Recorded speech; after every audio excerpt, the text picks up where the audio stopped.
Sve što je u radu novo, pogrešno je, a sve što je istinito, staro je.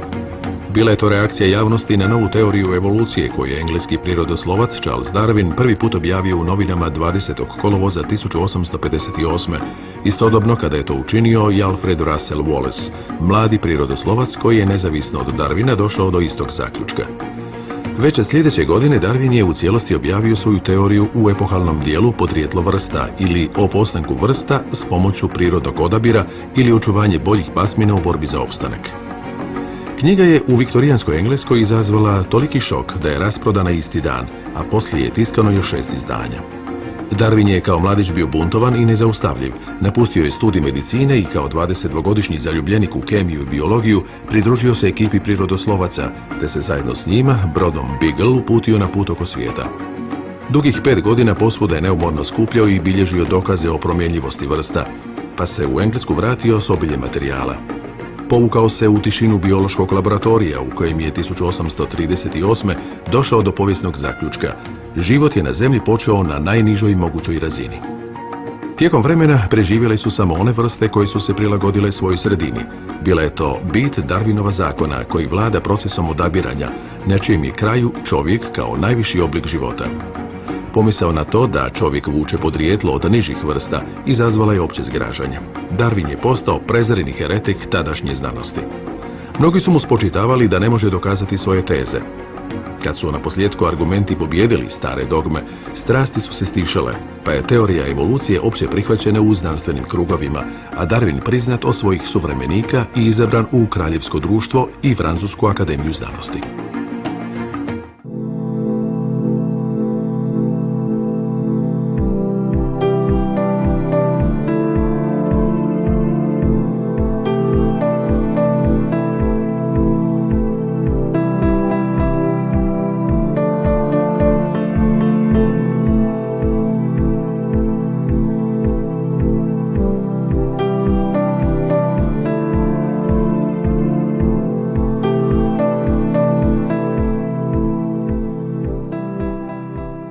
Once in a while I get people that really, that claim they don't believe in evolution. And my response generally is, well, why not? Really, why not? You guys believe 20 billion years ago there was a big bang where nothing exploded and produced everything.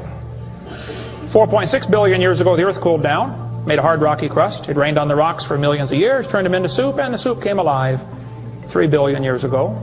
Found somebody to marry. And something to eat, of course, and slowly evolved into everything we see today. There are some lies in our science books. Taught it for 15 years. Even though I'm not teaching it anymore, I still like to study. It's so many neat things to learn. We're going to cover some of that tonight. I'm not against science, I'm not against schools, I'm not against teachers. Because most of them don't know what they believe. You have to tell them. They teach the kids it all started with a big bang 20 billion years ago. What exploded? This is what the textbooks teach. Before the Big Bang, there was nothing. Literally nothing. An infinitesimal nugget of space. And then something happened, triggering the most colossal explosion in history. Yes, boys and girls, you see, nothing exploded, and here we are. So I asked this professor if I could ask him some questions about the Big Bang. I said, where did all this matter come from? He said, well, we don't know that for sure. I said, well, sir, would you please tell me where the laws came from? The universe is run by laws, gravity, centrifugal force, inertia. Who gave the laws? He said, we don't know that either. I said, sir, could you tell me where the energy came from? You know, it takes energy to make a big bang. Who bought the gas to run this machine anyway? He said, we don't know that either. I said, sir, could I ask you another question? He said, sure. What else would you like to know? Else? What do you mean else? You haven't told me nothing yet. I said, does Berkeley have a merry-go-round? You see, if a spinning object breaks apart in a frictionless environment, the fragments will all spin the same direction. The professor said, yes, I understand about the conservation of angular momentum. I said, well, good. I'd like to ask you a question then, sir. If the whole universe began as a swirling dot, like you said, why do 2 planets spin backwards? He said, that's interesting. I said, no, that's more than interesting. It's kind of hard on your Big Bang Theory. Not only that, 6 of the moons are spinning backwards. Why? He said, I don't know. Why do you think they're going backwards? I was hoping he was going to ask that. I said, okay, now, sir, hold it. If I told you that I believe God created the heaven and the earth, like the Bible teaches, you're going to say, and where did God come from? And I don't know. But you said, well, we don't know that for sure. We don't know that either. Don't tell me my theory is religious and yours is science. Oh, no, sir, they're both religious. Evolution is a religion. You have to believe. So I asked the professor, where did the matter come from? He said, I don't know. So basically, I believe in the beginning God, and you believe in the beginning dirt. One professor was getting kind of upset about this time. He said, Mr. Hovind, there are hundreds of varieties of dogs in the world. He said, you mean to tell me that you believe all these dogs came from 2 dogs off of Noah's Ark? You expect me to believe that? I said, sir, would you look at what you're teaching your students? You're teaching your students that all the dogs in the world came from a rock. Charles Darwin was disciplined. I mean, he did these extraordinary experiments, this series of experiments. Then they're going to tell the kids, well, we have evidence for this theory. Charlie Darwin stopped off at these islands right there called the Galapagos Islands. Charlie studied the birds very carefully and said, you know what? I think all these birds had a common ancestor. I bet you're right, Charlie. It was a bird. You see 14 kinds of birds, and you conclude that birds and bananas are related. Here are these ancient dinosaur bones or fossils. They tell the kids they have evidence of evolution from fossils. I don't think so. If you find a fossil in the dirt, all you know is it died. You don't know that it had any kids. And you sure don't know that it had different kids. You bring in a bone to the judge. Judge, I found this bone in the dirt. This is the ancestor of all the humans today. They would laugh at you. You don't know that that's the ancestor of anybody. And why on earth would you think a bone in the dirt can do something animals today cannot do? Let's see, boys and girls, you have 2 bones in your wrist, radius and ulna. And boys and girls, look at the whale's flipper carefully. Did you know the whale has 2 bones in his flipper? And they're called the radius and the ulna? Same as ours. Wow. Who named them, teacher? The whale? Think about it. I'm here to tell my people it's time to stop believing bull just because tell you bull with a straight look on their face. Evolution say people came from monkeys. And the question is, why is there still monkeys? Is these the retarded monkeys? They didn't turn into people just yet. Even Stephen Gould admitted the absence of fossil evidence for intermediary stages is a persistent and nagging problem for evolution. See, what's happened, these guys have looked for missing links in the fossil record. They can't find any, and so they say, well, maybe evolution happened so fast it wasn't preserved. Maybe a reptile laid an egg and a bird hatched out. Well, who did that bird marry? This process that brought us to be is billions of years old. It happens very fast, billions of years fast. Here is radioactivity. We're going to tell the kids in the late 1940s they invented carbon dating. We're going to explain a little bit about radiometric dating and how it's supposed to work, and then show you that it does not work, okay? It sounds good, but there are some assumptions that mess everything up. If we had walked into a room and found a candle burning on the table, and I asked you the question, when was it lit? You say, I don't know, Mr. Hovind, it's burning when I got here. Okay, well then let's do some empirical science. Let's measure the height of the candle. Suppose the candle is 7 inches tall. Who can tell me when it was lit? Okay, nobody. Let's do some more empirical science. Let's measure the rate of burn. Suppose we determine it's burning 1 inch an hour. When was it lit? You're going to have a hard time telling me unless you're willing to make some assumptions. You find a fossil in the dirt. You can measure how much C14 is in it. Very accurately, by the way. And you can measure how fast it's decaying. That's just like measuring the height of your candle and how fast it's burning. Now, when did that animal die? You don't have a clue. Here's what you ought to consider about carbon dating. Samples of known age, it doesn't work. If it's a sample of unknown age, it is assumed to work. It's just really a hard thing. It's really a hard thing. Your world just becomes fantastically complicated when you don't believe in evolution. Freshly killed seal, carbon dated 1,300 years old. Shells from living snails, carbon dated 27,000 years old. Living penguins, carbon dated 8,000 years old. One part of Dima was 40,000 years old, another part was 26,000, and the wood next to it is 9,000. Then they tell the kids about the geologic column. They say each of the layers is a different age, you know, Cenozoic, Mesozoic, Paleozoic, Archeozoic, all them zoic boys. Now if you get a petrified tree standing up running through different rock layers, I don't think it's smart to say those layers are vastly different ages.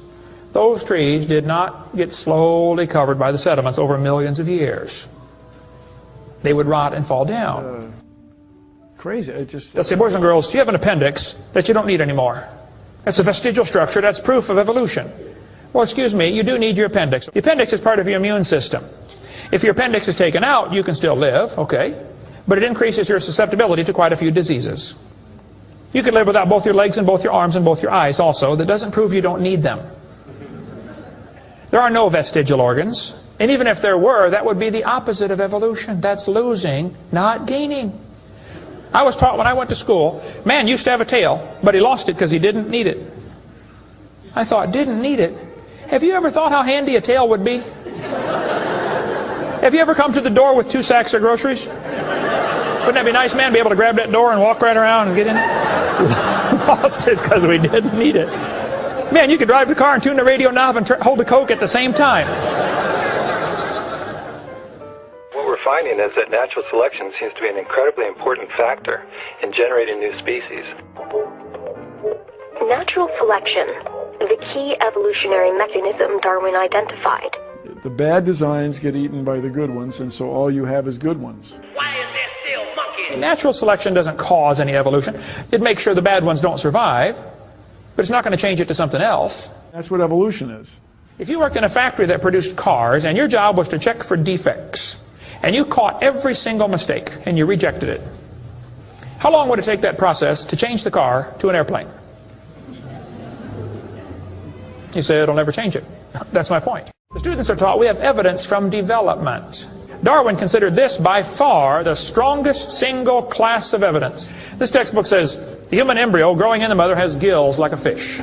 Those little folds of skin are not gills. Those little wrinkles under your chin when you're growing up later develop into bones in the ear and glands in the throat. They never have anything to do with breathing. I've seen folks that have 5 or 6 chins and they can't breathe through any of them but the top one. Those are not gill slits. Ernst Haeckel, though, said the turning point in his thinking was when he read Darwin's book. He made huge charts of his posters of his drawings of these embryos and traveled all over Germany and just about by himself converted the Germans to believing in evolution. Haeckel took a drawing of a dog and a human embryo and he changed them to make them look exactly alike. On top are Haeckel's fake drawings. Underneath are actual photographs of what he claimed he was drawing a picture of. Now, either he's a lousy artist or he's a liar. Well, it turns out he's a liar. He was convicted of fraud by his own university, proven to be a fraud. But guess what? Haeckel's fake drawings are still used in textbooks in your state right now. It's only been proven wrong 125 years ago. I know it takes a while to get textbooks up to date, but that ought to be plenty of time. Adolf Hitler said, "You let me control the textbooks, I'll control the state." Watch this sentence here carefully. Some kid's doing this for homework tonight. Boys and girls, do you think humans are still evolving? Now, what kind of question is that? Doesn't that question assume that evolution has happened? What if a kid doesn't believe in evolution? How's he supposed to do his homework tonight? That question does not teach him how to think critically. That teaches him what to think, not how to think. And when the kid gets done with this course, he's going to think he knows how to think. But he doesn't. He knows how to be told what to think. Brainwashing at taxpayer expense. They want to use my tax dollars to teach that to your kids in our schools. If you want to deny evolution, that's fine. But don't make your kids do it, because we need them. And that's where the problem comes in. Okay? If you want to believe in the Big Bang, just enjoy yourself, but keep your religion at home. The Russian atheist astronomer came to America and spoke at one of the universities, and he started off his speech, he said, "Folks, either there is a God or there isn't. Both possibilities are frightening. If there is no God, we're in trouble. We're hurtling through space around the sun right now at 66,000 miles an hour, and nobody's in charge." That's a scary thought. But if God made the world, He owns it. That means He makes the rules. You see, if there is a God, we better find out who He is, and find out what He wants, and do what He says. Malcolm Muggeridge said, "I am convinced the theory of evolution, especially the extent to which it's been applied, will be one of the great jokes in the history books of the future." We too old, we too smart to believe. Don't make sense. You too old to be believing in evolution. It's a joke. And it would be a joke if it weren't for the tragic results. How many kids are taught this thing every day and believe it, and it destroys their faith? Find you something to believe in. Whole thing, who do you even pray to? Nobody. Hey, if you died today, where would you go? You ought to think about it, because you will be dead for a long time. Doesn't matter how long you live, you're going to be dead longer than that. You know, George Washington died 200 years ago, and he's still dead. How much longer does he have to go? He's going to be dead for a long time. All you get in this life is a little bitty dash between two dates. Just a little, and it's gone. What are you going to do with your dash? Where would you go if you died? Now, if you're not sure you're going to heaven, you ought to give your heart to the Lord and get saved. Say, Lord, you may have it, the whole thing. If you are saved, you ought to find something to do for the Lord. And you ought to quit worrying about getting a fancier car and a fancier house and start worrying about who's going to heaven or hell. Maybe God gave you that good job so you can give some money to missionaries, not so you can build a bigger, fancier house. God loves you. God has a plan for your life. And if you don't want it, well, that's your business. But the devil is laughing at you for believing in that. But God loves you, and He wants you to come to heaven. And if you'd like to find out how to go to heaven, come see me. I'll be glad to show you. The Big Bang. Before the Big Bang, there was nothing. Literally nothing. Nothing created everything. The Big Bang is an amazingly difficult thing to wrap your brain around, which isn't surprising. 13.7 billion years ago, we think it was tiny. Nothing, literally nothing, was tiny. And then something happened. Nothing created all the matter we see in the universe today.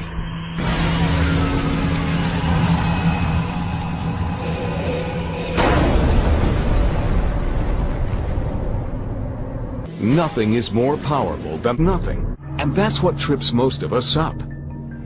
It was the explosion of nothing. Find you something to believe in. World getting crazy. And you better believe something.